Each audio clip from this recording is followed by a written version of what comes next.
So this is our habits of a successful life pyramid. And we are still on the bottom level because this is the foundational level. This is a key to building everything else that we want above it. And oftentimes, I think many of us, we want to start this true for ourselves as well. We can't get here unless we build this pyramid. We have to put the foundations in place. So that's where we're at. We've talked about, Can I just jump in here? yeah. I just watched right before we got on here, I watched a quick interview by this guy who is scientifically the healthiest man on the planet. And they said, "What's the number one priority?" And he said, "Easy. Ties sleep. Your number one role is to make sure you get good quality sleep." Mm-hmm. Now, as moms, you're like, that Darn it. doesn't happen. And I had 2 horrible nights in a row because our daughter has been her leg has been hurting her, so she's waking up, and I was up all night. I got maybe And you took 2 like a 2-hour nap I today. had to take a nap to even function today. That I slept better in the nap than I did last night. So it's on my mind, and we all deal with it having kids, right? And stuff and things, and my dog's barking at somebody who was on our property last night. But we come back to this fundamentally, your number one priority is sleep. And then he said, once you get good sleep, then get up and really exercise your body, like move your body and get in good exercise, and then feed it good fuel. It's like in that order. And good news, the US just came out with a brand new real food pyramid, which is actually real, as opposed to the food pyramid we've been given for Which the was past couple decades, which was a scam. um, So we now have a real food pyramid. Hooray! So, but we're re emphasizing this because as we talk today about specific habits for developing discipline, we have to continually remind you that we can't do this until we have these things in place. You cannot help your child or yourself to develop discipline unless you're actually sleeping, you're getting good nutrition, you're moving your body. All of those create regulation, nervous system regulation. If yours or your child's nervous system is not regulated, everything else you try to do will be 10 times harder. That is why we keep talking about it so much that some people, I think, get sick of it because they're like, Greg and Rachel, you already talked about sleep and food and moving your body. Yes, because when you master those basics, everything else gets easier.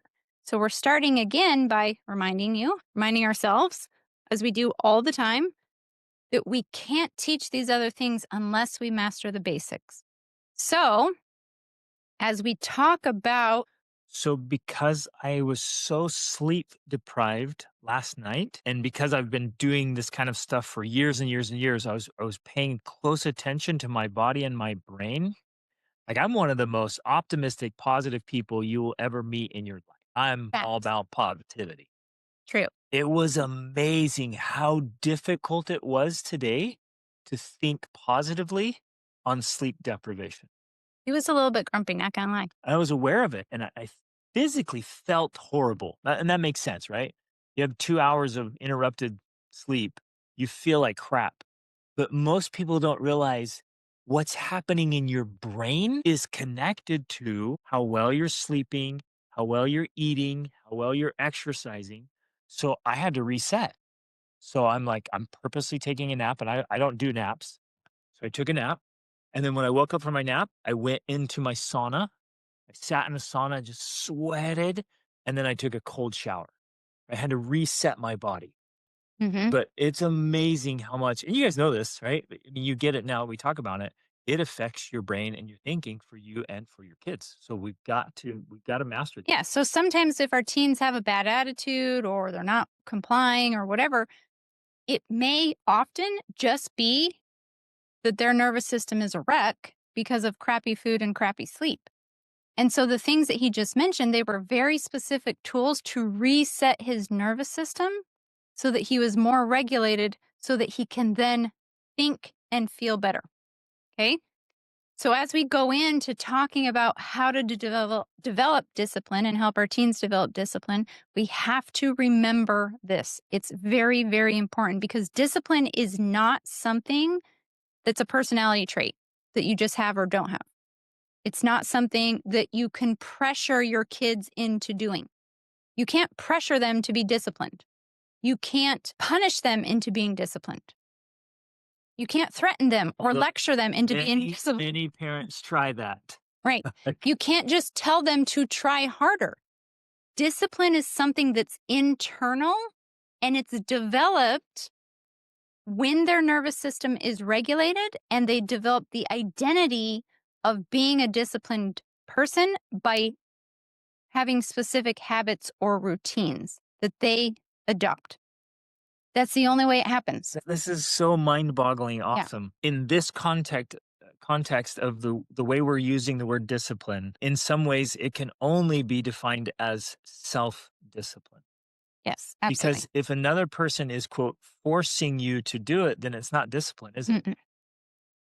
It's like it's coercion. And this is so powerful.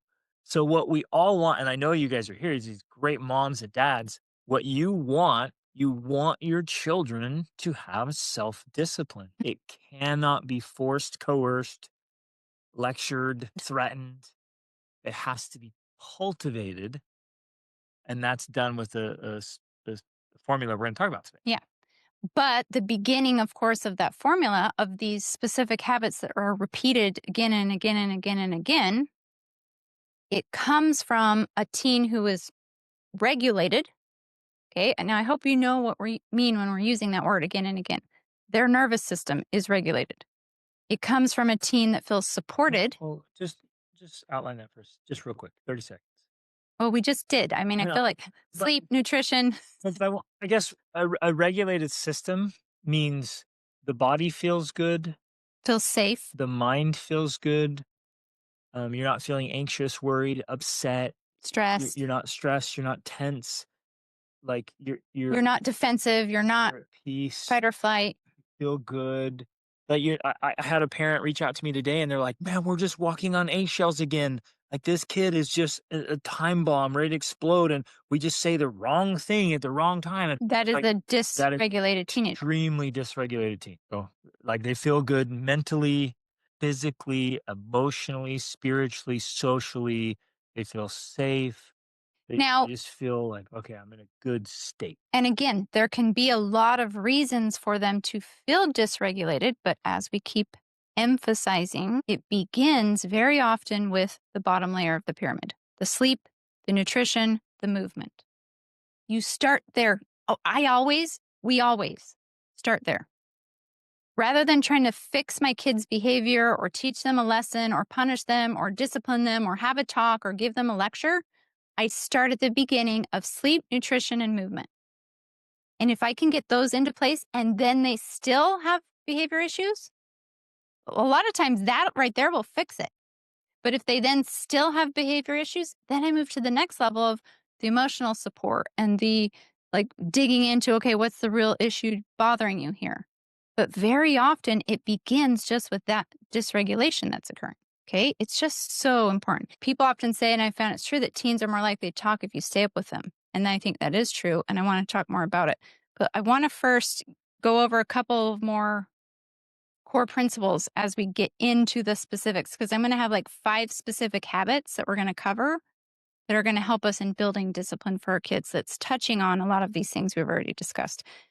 But quickly, though, I just want to remind you, I know sometimes it seems so repetitive, but I know the more I hear something, the more likely it is to stick in my brain, especially if I hear it said in different ways. So a dysregulated teen cannot access discipline, which is internal, consistently. A dysregulated teen cannot access discipline consistently. No matter how much you lecture, threaten, teach, remind, they cannot access it. They cannot be self-disciplined if they are dysregulated. And this is true with adults too. It's not just our teens, it's us. So we don't create disciplined teens by demanding discipline from them. We have to create it by structuring daily life in a way that effort becomes easier to do. That is the key to discipline. I remember when I read the book Atomic Habits by James Clear, which is a very powerful book, he said in there, successful people are not more successful because they have more discipline than us. They're successful because they have structured their environment to succeed. That is the key, structuring your environment. So that's kind of what we're going to talk through today is like, how do we structure an environment to help our teens and ourselves succeed and to have more discipline? So, Just a little tidbit there. Many of us are subconsciously operating in self sabotage mhm, because of our systems in our house. So if you look at every system in your house, it's either supporting your success or sabotaging your success. And by systems, that could be like where your do you keep your your gym pantry. shoes? Where What's in your can you pantry? find your clothes? What music are you listening to? When do your kids have access to devices? Do they have access? Do you have Like passwords set up? Do you have all of that are your systems. So you're like, I'm just endless battle with my kids over, him getting on his device first thing in the morning. I'm like, ooh, there's a system right there that is sabotaging your success instead of supporting it. Yes.